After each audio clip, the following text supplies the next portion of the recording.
بسم اللہ الرحمن الرحیم۔ اللہ کا کلام ہمیشہ نیا اور تازہ ہے، کبھی قرآن پرانا نہیں ہوگا، کبھی قرآن کہنا نہیں ہوگا۔ جب بھی قرآن کو کھولا جائے گا تو ایسا محسوس ہوگا کہ گویا ابھی اللہ نے ہمیں رہنمائی عطا کی ہے۔ آج کا جوان یہ سوچتا ہے کہ زمانہ جدید ہو گیا ہے اور اسلام پرانا دین ہے، قرآن 1400 سال پہلے نازل ہوا ہے، تو پرانا دین جدید دور کے ساتھ کیسے ہم آہنگ ہوگا؟ تو اسے خبر ہو کہ قرآن مادے سے متعلق گفتگو نہیں کرتا۔ قرآن کا موضوع مادیات نہیں ہے، قرآن کا موضوع فطریات ہے، قرآن کا موضوع عقلیات ہے۔ جو چیز تبدیل ہوتی ہے وہ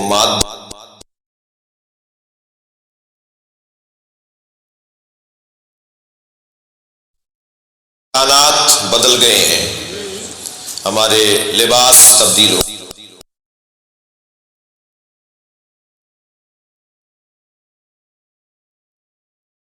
اسلام نہ سواریوں سے متعلق بات کرتا ہے، نہ قرآن کا موضوع گاڑیاں ہیں، نہ قرآن کا موضوع کھانے اور ڈشز ہیں، نہ قرآن کا موضوع مکانات ہیں۔ قرآن نہیں کہتا کہ جھگی میں رہو اور بنگلے میں نہ رہو۔ قرآن کہتا ہے اگر اللہ نے تمہیں دیا ہے تو بڑے مکان میں رہو، مگر جھگی میں رہنے والے کو انسان مانو۔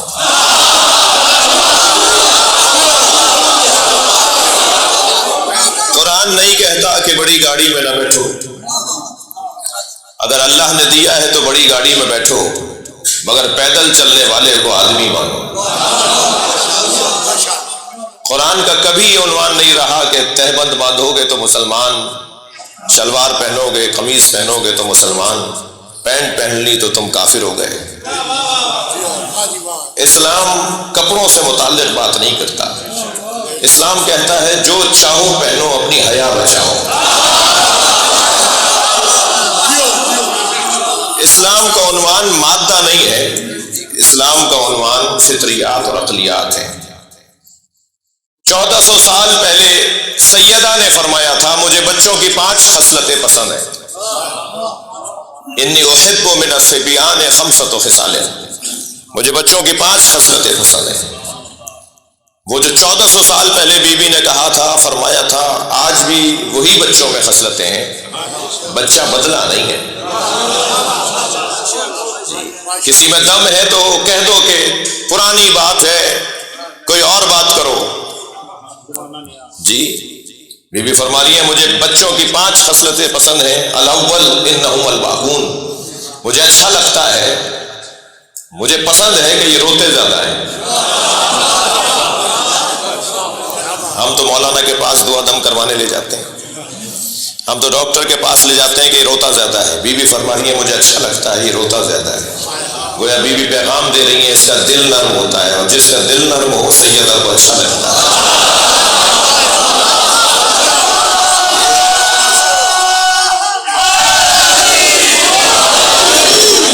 الثانی لا یدخرون لغد، مجھے اچھا لگتا ہے کہ یہ آج کا کام کل پہ نہیں چھوڑتا، مجھے یہی چاہیے، ابھی چاہیے، یہی دلوا دیجئے، مجھے یہ چاہیے۔ آپ کتنا ہی کہتے رہیں کہ کل دلوا دیں گے، اس سے اچھا دلوا دیں گے، کل لے چلیں گے تمہیں پارک، مگر کہتا ہے مجھے تو آج ہی کرنا ہے۔ بی بی فرما رہی ہیں تم بڑوں کو پیغام دے رہے ہیں یہ بچے کہ جو کام طے کر لیا اسے کل پہ کیوں چھوڑتے ہو، اسے آج ہی کر کے دکھاؤ۔ فرماتی ہیں ثالث یجتمعون علی التراب، مجھے اچھا لگتا ہے یہ مٹی میں بیٹھ جاتے ہیں، یہ کسی مسند، تکیے، غلاف، گدے، صوفے، صدر نشینی کے قائل نہیں ہیں، انہیں جہاں جگہ ملتی ہے وہاں بیٹھ جاتے ہیں۔ بچے بڑوں کو پیغام دیتے ہیں اپنی شخصیت کے قائل نہ ہو، تمہیں جہاں جگہ مل جائے وہاں بیٹھ جاؤ۔ مجھے اچھا لگتا ہے۔ بی بی فرما رہی ہیں الرابع، مجھے اچھا لگتا ہے یامرون ثم یخربون، یہ مٹی کے کھلونے بناتے ہیں، کھیلنے کے بعد لات مار کے توڑ دیتے ہیں. مجھے اچھا لگتا ہے کہ یہ اپنے کھلونوں کو توڑ دیتے ہیں. ممکن ہے کوئی مجھے محفل کے بعد کہے کہ مولانا اب مٹی کے گھروں دے بچے نہیں بناتے، اب تو الیکٹرانک کھلونوں کا دور ہے، سیلوں سے چلنے والا، ریموٹ سے چلنے والا کھلونا ہمارے گھروں میں آ گیا ہے. تو بھائی کھلونا بدلا ہے، بچہ نہیں بدلا. کوئی ایک گھر تو بتائیے جہاں کھلونا 1 مہینے سے زیادہ رہتا ہو. یہ بچہ کھیلنے کے بعد اسے توڑ کر بتاتا ہے میری دنیا ہے، میں ہی اس سے دل نہیں لگاتا. فرمائیے مجھے اچھا لگتا ہے کہ یہ کھلونے بنا کر کھیل کر توڑ دیتے ہیں. پھر فرماتی ہیں الخامس، اللہ اکبر، یختصمون بغیر حقد، یہ لڑتے ہیں مگر دلوں میں کینہ نہیں رکھتے. اب سوال میرا یہ تھا، میں نے یہ مثال اس لیے دی کہ کیا بدلا ہے؟ جو 1400 سال پہلے، 1000 سال پہلے، 2000 سال پہلے کا بچہ تھا آج بھی وہی بچہ ہے. بچہ نہیں بدلا، کھلونے بدل گئے، کپڑے بدل گئے، کھانے بدل گئے، گاڑیاں بدل گئی، مکانات بدل گئے، اور اسلام ان چیزوں سے متعلق تو بات ہی نہیں کرتا. اسلام تو ضمنی طور پر کبھی کھانے کی بات کرتا ہے، کبھی ضمنی طور پر کپڑوں کی بات کرتا ہے. اسلام تو انسان کی بات کرتا ہے. قرآن تو انسان کی بات کرتا ہے. یعنی اگر ہم یہ پوچھ لیں کہ ہر کتاب کا ایک عنوان ہے، قرآن بھی تو کتاب ہے. هو الذی انزل علیک الکتاب، یہ کتاب ہے، نبی پر کتاب نازل ہوئی ہے. تو یہ کتاب ہے تو اس کتاب کا عنوان کیا ہے؟ کس عنوان پر لکھی گئی کتاب ہے؟ اللہ نے جس عنوان پر اس کتاب کو کمپوز کیا ہے اس عنوان کا نام ہے انسان. یہ انسان کے موضوع پر لکھی گئی کتاب ہے. سارا زور، ساری توجہ اس کتاب کے اندر لکھنے والے کی اور نازل کرنے والے کی توجہ ساری اس بات پر ہے کہ کسی طرح سے انسانیت ترقی کرے. میں اور آپ بھی اگر نماز پڑھتے ہیں تو اس لیے کہ اچھا انسان بن جائیں. جی لعلکم تتقون، اچھے انسان کو ہی تو کہتے ہیں. روزہ رکھوایا جا رہا ہے لعلکم تتقون، نماز پڑھوائی جا رہی ہے لعلکم تتقون، حج کر کے آؤ لعلکم تتقون. لعلکم تتقون کا مطلب ہی یہ ہے کہ اچھا انسان بن جاؤ.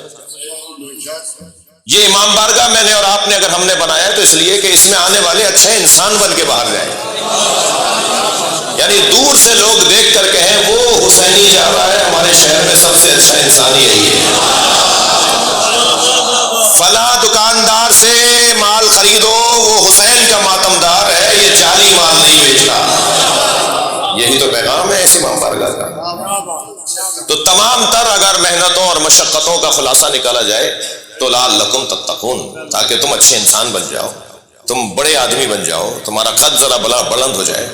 میرے بچوں، جوانوں، انسان فٹوں سے نہیں ناپا جاتا. انسان کا قد انچی ٹیپوں سے نہیں ناپا جاتا. انسان کا قد اس کے کردار سے ناپا جاتا ہے. جس کا کردار بلند ہے وہی بلند ہے. اور کیسے ہمارا کردار بلند ہوگا؟ کیا کریں گے کہ ہمارا کردار بلند ہو؟ تھکے تو نہیں آپ؟ 2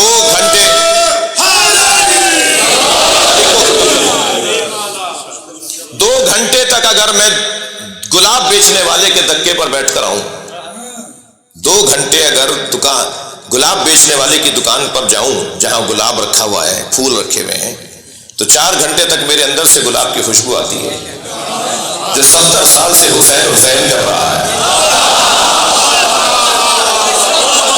کیا اس کی چال میں کربلائی نہیں ہوگی؟ کیا اس کے رویوں میں کربلا کا پیغام نہیں ہوگا؟ ہوگا، خود بخود ہوگا. ہم میں سے بہت سارے لوگوں کو تو پتہ ہی نہیں ہے کہ ہمارے ہادیوں نے، مجھے معاف کیجیے گا، ہمارے ہادیوں نے جس ٹریک پر، جس رستے پر، جس لائن پر ہمیں ڈالا ہے اس کے ہمیں فائدے کیا کیا ہو رہے ہیں. بہت ساری چیزوں کی ہمیں قدر نہیں ہے. میں بچوں اور جوانوں سے بات کر رہا ہوں، بزرگوں سے دعا چاہیے. یہ جو نظام ہمیں بنا کے دیا ہے، یہ امام بارگاہ، یہ مازاداری، یہ ماتم، یہ علم، یہ تعزیہ، یہ ذوالجناح، یہ جو ہمیں سسٹم بنا کے دیا ہے، متنوع چیزوں کو رکھا ہے، مختلف چیزوں کو رکھا ہے. سرائی کی زبان والے ایسے نوحہ پڑھتے ہیں، پنجابی ایسے نوحہ پڑھتے ہیں، جی فارسی زبان والے ایسا پڑھتے ہیں، اردو زبان والے بھی، اور پھر علاقے مختلف ہیں. یہ ماتم چکوال والوں کا ہے، یہ ملتان والوں کا انداز ہے، یہ کراچی والوں کا 2 ہاتھ کا انداز ہے، یہ مثال کے طور پہ 1 ہاتھ کا انداز لکھنؤ والوں کا ہے. مثلاً یہ جو متنوع چیزیں ہیں، یہ جو مختلف چیزیں ہیں، جہاں دیکھیں ایک نیا منظر، جسے دیکھیں ایک نئی بات، یہ جو متنوع چیزوں کو رکھا ہے یہ اتنا اچھا نظام ہے کہ کوئی خبردار غافل نہ ہونے پائے اور دروازہ چھوڑ کے رہ جائے۔ جاذبیت،